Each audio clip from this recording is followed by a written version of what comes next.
really, really want brands to not just follow the status quo. We have to think differently nowadays. PR is not what it used to be. The environment is changing so rapidly. And the brands that are rising are willing to take risks. What I want to do is help you challenge your old way of thinking and start to think about your brand a little bit outside the box and embrace new and exciting possibilities.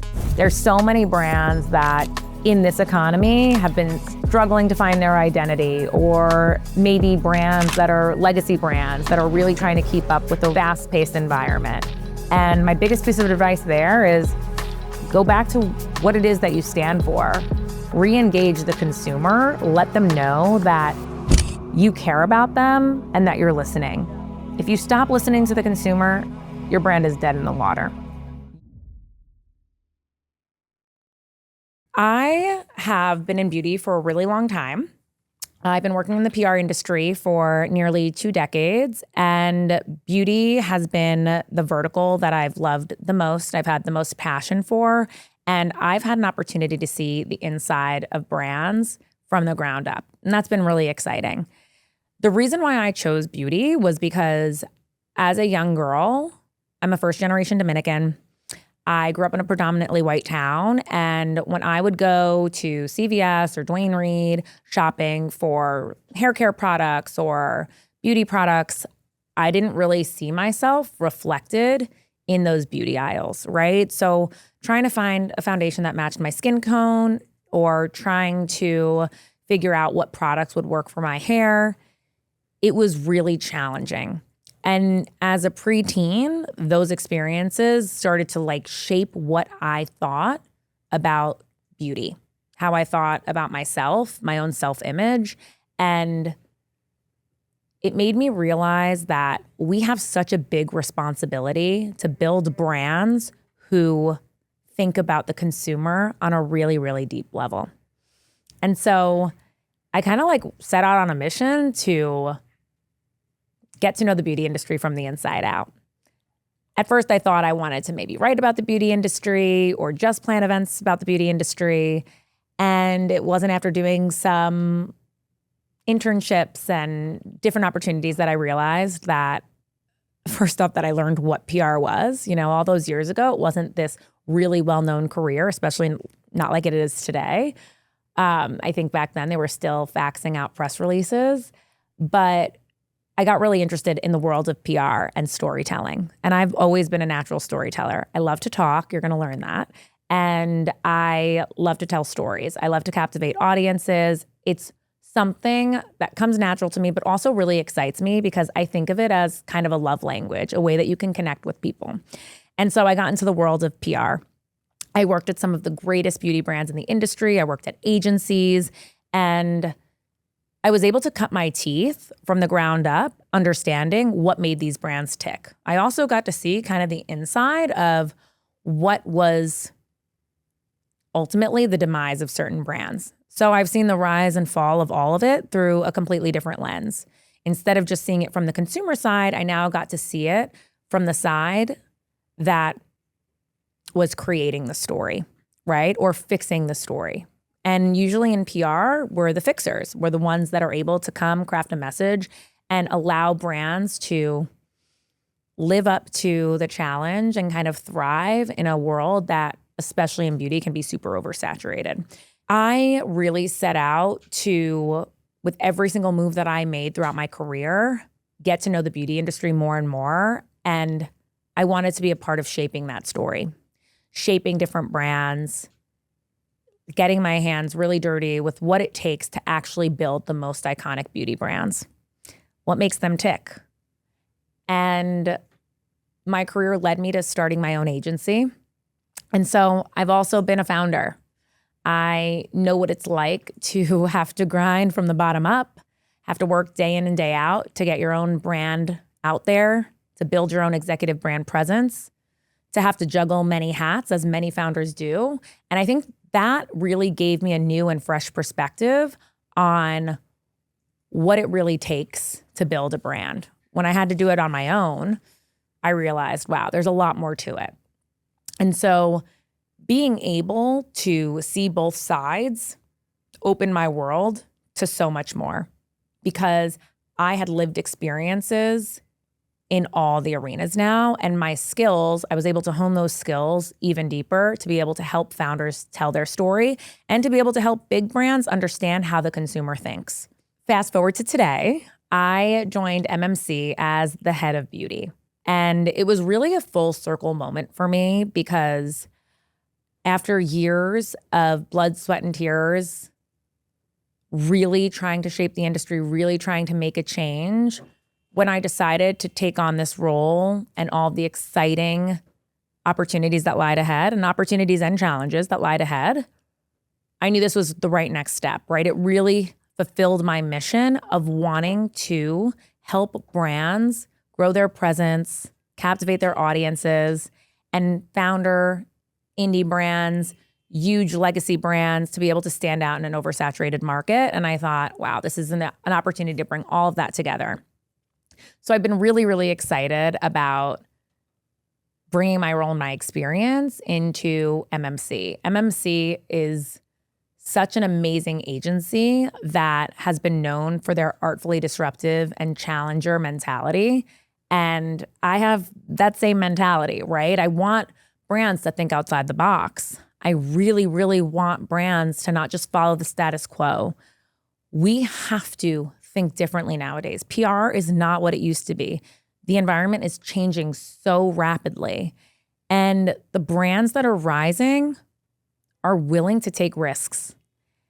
And unfortunately, the brands that are getting left behind, they kind of fall into the background because either they're not making any decisions or they're playing it too safe.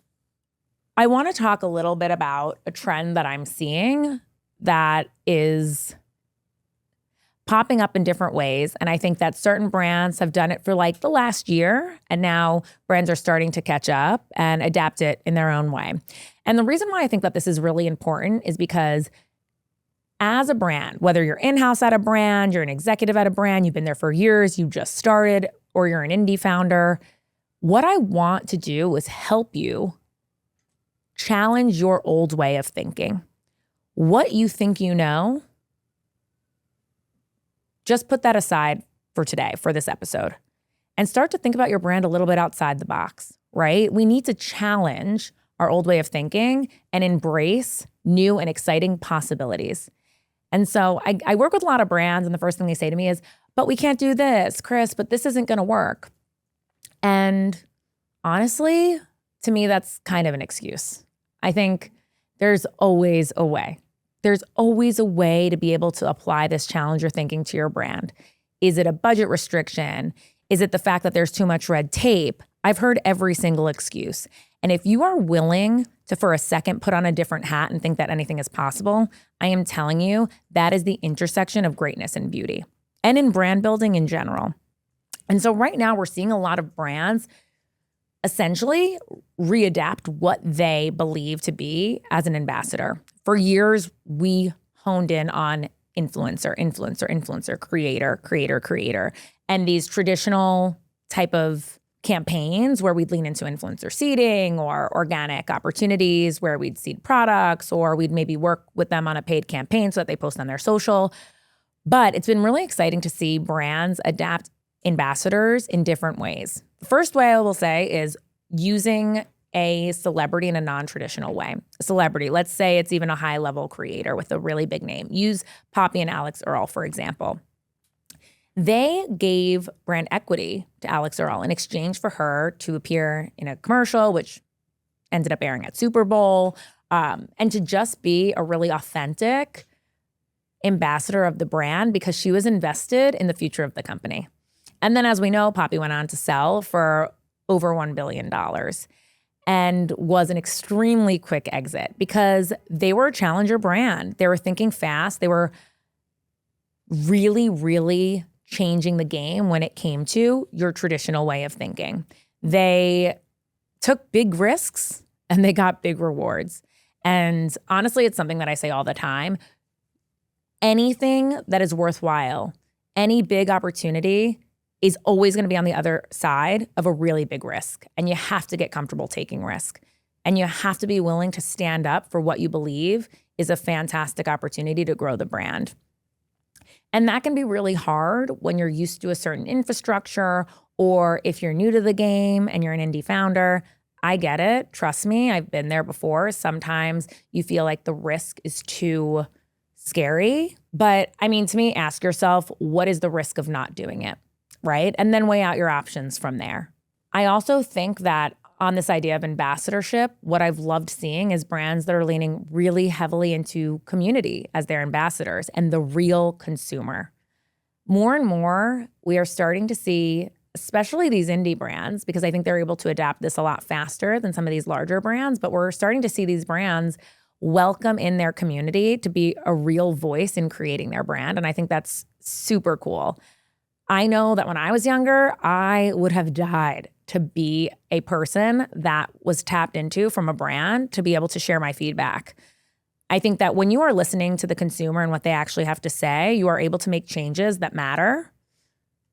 If you don't have the consumer, you don't have anything, because ultimately you need that consumer to buy into the brand and keep coming back. And you need the consumer to go out and tell your story well after you tell it. These new age ambassadors are also organic consumers, people that love the brand. Brands are finding them on social. They're tapping into them for brand trips. I think it's really, really unique. I know Coco Kind does this amazing giveaway with their consumers where it's essentially a social giveaway, and they invite their consumers to be a part of it so that people get picked to go on a brand trip. I think they did one in Napa and New York City. I know that they're announcing another one soon. That's like a brand to watch because they are ahead of the curve. They have reallocated some of their marketing spend and some of their influencer spend back into their community and their consumer, and their results are 10xing themselves. So I just want brands to start thinking about the possibilities of flipping the script on what we used to know or what we thought worked well, and consider that there's so many other ways to tap into ambassadors now. So here's the thing. I love talking about brands all day, and now I get a chance to, and that's really exciting. I really want this to be a place that you come to and you tune in every week so that you can be a part of the conversation. You can listen in, you can hear what's new, what's next. We have to be a part of setting the trends. We can't just be chasing them. And to me, that's what Brandidly Speaking stands for. And so for me, in everything I do, it's really, really important that we're having honest conversations, because that's what drives the future. It's what makes brands stand out.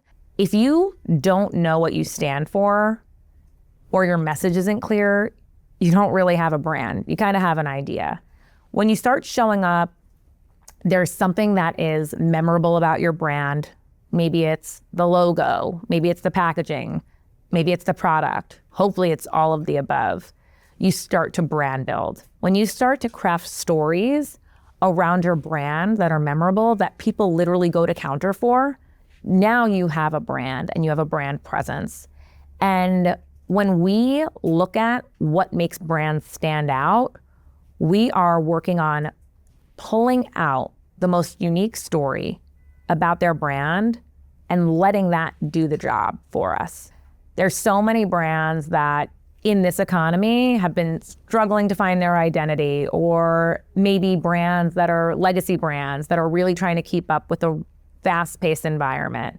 And my biggest piece of advice there is go back to what it is that you stand for. Re-engage the consumer, let them know that you care about them and that you're listening. If you stop listening to the consumer, your brand is dead in the water. You need to make sure that the consumer is first and that your brand can continue to engage from that point of view. And so having a strong brand presence really means having a strong point of view on who you really are. So this is what we're going to be talking about. I want to be able to have candid conversations because I feel like it's really, really important to be able to have a safe space where we can get real. On a personal note, I'm a mom of 4, and my true love in this world is my children. And it wasn't until after I had my kids that I realized just how critical it is that we shape the world that they're growing up in. And one of the ways we can do that is through brands that we help build, that we help story tell. And I want my kids to grow up in a world where they feel included and they feel heard. And we have a responsibility to do that. And so it is a very, very deep-rooted mission for me, and it's something that drives my passion forward. I'm excited to see where this podcast goes, and I'm excited to welcome all the amazing guests that we're going to have on. Just you wait. We have such a stacked roster of amazing people that are going to be sharing industry intel like you've never heard it before. And every week, we'll just get honest and tell stories. That's what we're here for.